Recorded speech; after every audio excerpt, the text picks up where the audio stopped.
Donc actuellement, j'ai en ligne de la TV internationale M. Joseph Keita. C'est un journaliste congolais, spécialiste des affaires africaines. M.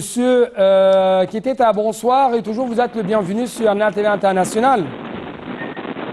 Attends un peu. Oui. Bonsoir monsieur. En fait, l'Égypte est considérée par... Je vais voir mon appareil. Attends que j'ajuste le... Je vais ajuster l'appareil. Attends, je vais ajuster l'appareil. Oui, monsieur, je crois qu'on a perdu le contact avec monsieur Joseph Keita, mais on va récupérer ce contact tout de suite. Mais encore une fois, l'Égypte est le seul pays d'Afrique du Nord qui a réussi depuis 2016 à empêcher tout départ de migrants par voie de mer, selon les observateurs.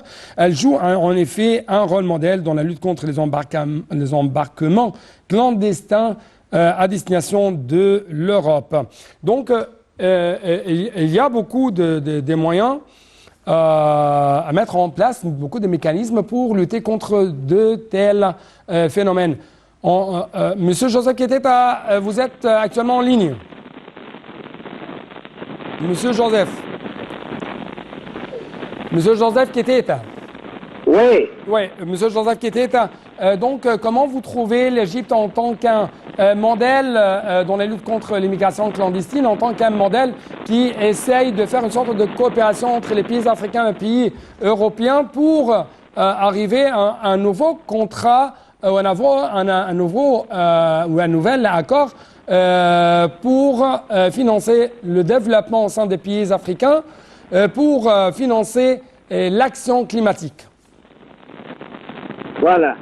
Merci beaucoup. Merci à vous. Si nous voulions parler de nos relations avec les Européens, nous devons débuter les années 60, 50-60, où les pays africains ont acquis leur indépendance. Après l'indépendance, c'est là où les choses ont commencé à tourner mal entre les colonialistes et les pays qui nous colonisaient, et nous-mêmes les pays africains. Nous devons savoir très bien que les pays africains, parmi eux, ils ont beaucoup, d'autres ont lutté pour l'indépendance. C'est comme l'Égypte, l'Algérie, la RDC, beaucoup de pays qui ont demandé l'Angola, qui ont lutté Mozambique, les pays qui ont été vraiment soutenus par les pays des blocs de l'Est. Après ça, il y a le problème qui est venu, après avoir terminé le problème de la décolonisation, il y a le problème qui est venu maintenant, c'est le problème qui concerne non seulement la paix, et les problèmes qui concernent par exemple le climat. Le climat et l'autre problème, ça concerne ce que les Africains veulent toujours, immigration clandestine vers l'Europe, à cause de la pauvreté. Bon, si nous commençons par le sommet, vous avez vu comment à Paris, les pays africains ont été avec Emmanuel Macron, mais l'Europe a toujours accepté d'aider les Africains. Mais de temps en temps, les choses n'ont pas vraiment marché comme il fallait. Il y a toujours des spéculations, il y a toujours des manques vraiment d'une volonté de la part des Européens. Voilà. Pourquoi selon vous? Bon, pour le moment, si nous voyons ce qui se passe entre nous et les Européens, les pays africains, nous avons beaucoup de guerres civiles dans l'Afrique. Si les Européens veulent nous aider, et les Africains eux-mêmes, la première des choses, les Africains doivent savoir que nous sommes les responsables de la paix dans nos continents. Nos pays ne pourront jamais accéder à la paix si nous-mêmes, nous ne sommes pas prêts à faire la paix. De manière dont nous avons combattu pour l'indépendance de nos pays, en Égypte, vous savez, nous avons créé la Société africaine, nous avions l'OSPA, les pays d'Afrique et d'Asie, l'Union de solidarité, et les pays d'Afrique. Donc tous les pays qui étaient sous-colonisés ont créé des blocs et ça a donné des fruits. Donc il faut maintenant que les pays africains puissent quand même se retrouver pour chercher des solutions à leurs problèmes. Avant d'aller chez les pays européens. Moi, je déplore ceci. Vous voyez, moi j'ai trouvé, depuis que j'étais journaliste, on nous a dit que le Soudan, je suis en train de pleurer en voyant que le Soudan, il n'y a pas la paix au Soudan. Le Soudan est en train de se déchirer entre le ministre Diamati et le Bourouane, chef suprême de l'armée. Mais Qu'est-ce qui leur manque? Pourquoi ils ne peuvent pas se mettre à la table pour résoudre le problème du Soudan? Parce que parmi eux, il n'y aura pas un vécu. Hein? Et qui va dire que moi j'ai rapporté et l'autre non. Ce sont tous des Soudanais. Vous voyez, même si la guerre est terminée, ils doivent vivre dans la paix. Des milliers de Soudanais sont jetés maintenant à partir de l'Égypte, dans les frontières avec l'Égypte, avec le Tchad. Des milliers de Soudanais vivent dans des cas, dans des situations vraiment déplorables. Est-ce qu'ils ne voient pas, ils ne jettent pas un coup d'œil, ils n'ont pas vraiment un cœur, hein, pour un cœur sensibilisé, donc pour essayer, hein, d'allégir le malheur du peuple soudanais, au lieu de chaque jour de bombes et de bombes. Moi, je demande, c'est un message que nous envoyons auprès des hommes épris de la paix, tous ceux qui aiment la paix dans ce monde, qu'ils puissent vraiment faire le nécessaire pour que le Soudan puisse retrouver la paix. Parce que si le Soudan, il n'y a pas la paix au Soudan, il n'y a pas la paix en Égypte, il n'y a pas la paix au Tchad, il n'y a pas la paix au Congo, il n'y a pas la paix en Éthiopie, il n'y a pas la paix dans tous les pays qui sont là, même l'Afrique centrafricaine. Parce que le Soudan, on voulait que ça soit un modèle pour les pays africains. Ouais. L'autre problème que nous avons, les Africains, parmi les présidents, ils ont voulu que les compteurs de nos dettes réduits à zéro. Je ne sais pas pourquoi ce problème n'a pas été vraiment traité. Ouais. Hein? Or qu'on devait demander aux pays européens quand même de réduire, Ouais. de faire descendre, pas dire de remettre les compteurs à zéro, monsieur à ce qui concerne nos dettes. Monsieur Kiteta, Pour nous donc... permettre quand même de se développer. Oui, monsieur, Parce que nous sommes là, Kiteta, on a des problèmes à l'intérieur d'Afrique que nous ne sommes pas arrivés à les résoudre. Et surtout avec tout ce qui concerne l'étranger, pour nourrir notre peuple, avec la guerre qui est là. Hein? La guerre entre la Russie. Hein? La guerre qui est en train de faire rage là-bas. Nous n'avons pas, ça nous prive beaucoup de choses. Les présidents africains doivent se réunir. Hein? Pour savoir comment ils peuvent, les Africains nous-mêmes, comment nous pourrions quand même traverser cette étape, la guerre de l'Ukraine. Et nous qui nous prive. On sait bien que le Soudan, si le Soudan, moi j'ai attendu ça fait depuis que j'ai grandi. On a dit que si le Soudan, on pouvait tout simplement devenir un pays agricole, il pouvait faire nourrir le monde entier. Ouais. Hein? Ouais. Nous avons trouvé ça, ils nous disaient cela. Pourquoi on n'arrive pas à le faire? Donc, toujours, je parle de l'Égypte, je parle des autres pays africains, on essaye d'attirer plus d'investissements pour lutter contre le changement climatique, pour activer un peu plus cette action climatique, pour rendre les économies africaines de plus en plus résilientes, parce que le changement climatique pousse les gens à mettre fin à leur vie quotidienne, pousse les gens à entreprendre la voie vers la Méditerranée, à préférer quand même de mourir au sein de la Méditerranée que de mourir de faim, de mourir de désespoir, de manque d'espoir. Mais je vais vous dire ce que vous devez savoir. Dans ce monde, ce n'est pas le problème de l'immigration clandestine qui est la première à être confrontée dans le monde. Nous avions le problème de quoi? On avait connu le problème pas la décolonisation, il y a eu le problème de chacun prenait l'autre, hein? Pour le faire comme un esclave. L'esclavagisme a été aboli. Hein? La discrimination raciale a été abolie. N'est-ce pas? La colonisation a été abolie. Aussi, l'immigration clandestine sera aussi abolie si le pays du monde accepte de se rassembler et de se parler. Les pays, vous voyez que la souffrance qui est des pays européens, moi je voyais dans le temps, ils avaient de bons projets.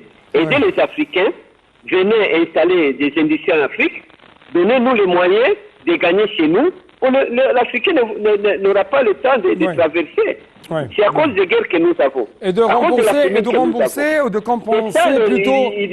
Nous devons, écoute-moi bien, messieurs les journalistes, nous devons essayer de combattre, nous devons aller à la source combattre et donner des médicaments, Monsieur, de remédier à la situation qui est à la base de tout ce que nous souffrons, à ce moment-là, nous pourrions quand même construire et marcher bien.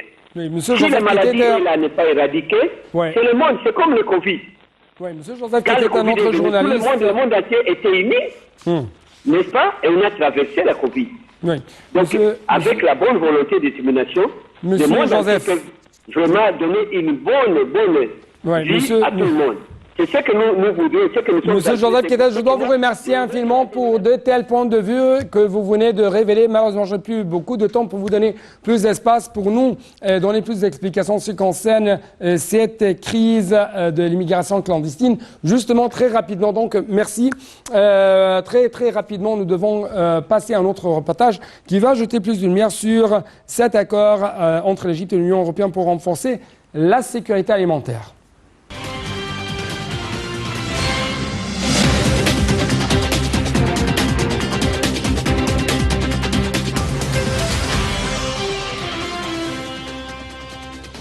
En mars dernier, l'Égypte et l'Union européenne ont signé un accord d'un don de 40 millions de dollars présenté par l'Union européenne pour renforcer la sécurité alimentaire en Égypte.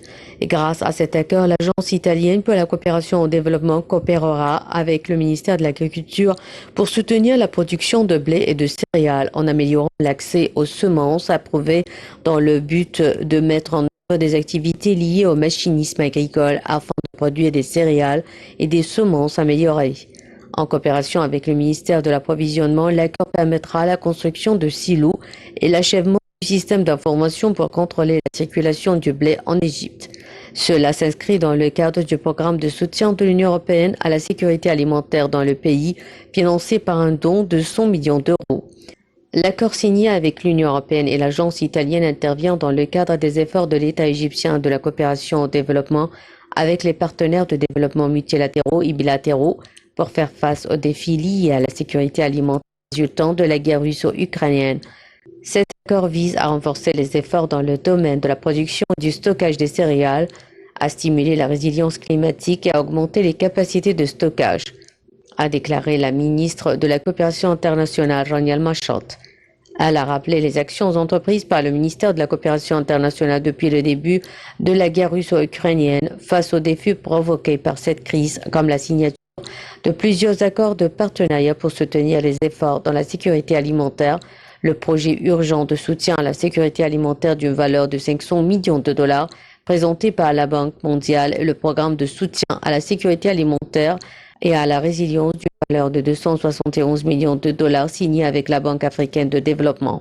Madame El-Machat a valorisé le partenariat entre l'Égypte, l'Union européenne et la partie italienne qui renforce les efforts de développement dans les différents domaines, dont la sécurité alimentaire, le développement des petites et moyennes entreprises, l'enseignement et l'agriculture.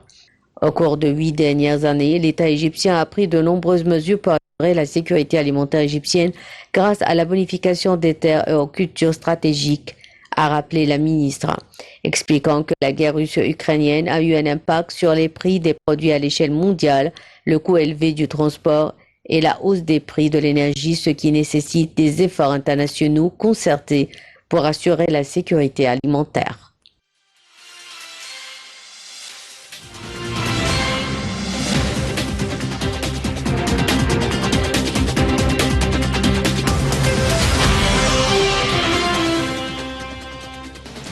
Donc, j'ai actuellement en ligne de l'Interview international Dr Mohamed Abdellah, professeur de droit, mais aussi un analyste politique. Monsieur le docteur, vous êtes toujours le bienvenu sur l'Interview international. Bonsoir. Bonsoir. Oui. Bonsoir.